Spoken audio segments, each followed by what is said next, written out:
हरकत हमारे भारत के सुप्रीम कोर्ट में हुई कि एक शख्स जिसका नाम रोशन राकेश किशोर था, इसने चीफ जस्टिस के इजलास में कोर्ट नंबर 1 में चीफ जस्टिस के सामने जूता उतार कर फेंक दिया उसके कोर्ट में। इसका नाम क्या था? राकेश किशोर। हमारे भारत की सबसे बड़ी कोर्ट सुप्रीम कोर्ट के जज जो है वो दूसरे दलित जज है।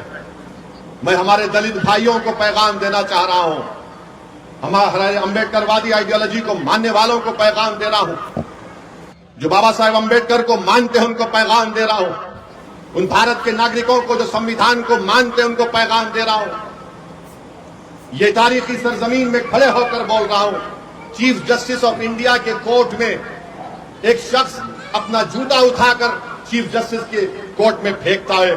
मेरे भाई आप बताइए क्या हो रहा है?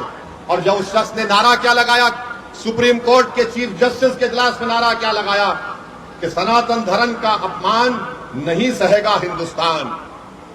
उसने नारा लगाया और अपनी जेब से उसके कागज पे निकला, उसमें लिखा था कि सनातन धर्म का अपमान नहीं सहेगा हिंदुस्तान।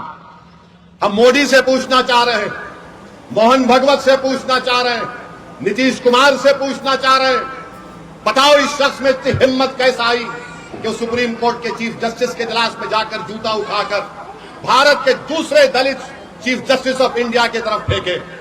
नरेंद्र मोदी 11 साल आपके प्रधानमंत्री की मौजूदगी में नहीं की, हम मानते हो सही नहीं था, मगर दिल्ली पुलिस को क्या हुआ?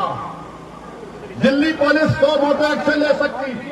और मैं आपको बता रहा हूं, देश को बता रहा हूं, जब हमारी संसद पार्लियामेंट में 2 नौजवान कूद गए संसद में, याद है कूदे थे, कूदने के बाद एक धुआं उन्होंने छोड़ा, उन पर अनलॉफुल एक्टिविटीज प्रिवेंशन एक्ट लगाया गया। भारत के प्रधानमंत्री, दिल्ली की पुलिस आपके मातहत आती है और आप खाली एक बयान दे दिए, ये बहुत गलत हुआ। अरे आपको तो ये करना चाहिए था कि आप उस शख्स पर जिसका नाम राकेश किशोर है उस पर यूएपीए लगाते। यूएपीए लगाते पुलिस खुद से कंप्लेन कर सकती है। अगर उसका नाम राकेश किशोर नहीं होता, उसका नाम असद होता, क्या करते पुलिस? बीजेपी वाले उसको बोलते उठाओ, कनेक्शन वहां से है, पड़ोसी मुल्क से आया, आईएसआई आईसिस क्या क्या बोलते। और ये शख्स कह रहा है कि सनातन धर्म का अपमान नहीं सहेगा हिंदुस्तान। मोदी जी फर्क उसमें और दूसरों में यह है कि जिस जगह पर मस्जिद को शहीद कर दिया गया था, कोर्ट का फैसला आया कि किसी ने नहीं तोड़ा। सुप्रीम कोर्ट का फैसला आया कि मस्जिद तुम्हारी नहीं है। सुप्रीम कोर्ट का फैसला ट्रिपल तलाक के बारे में आया।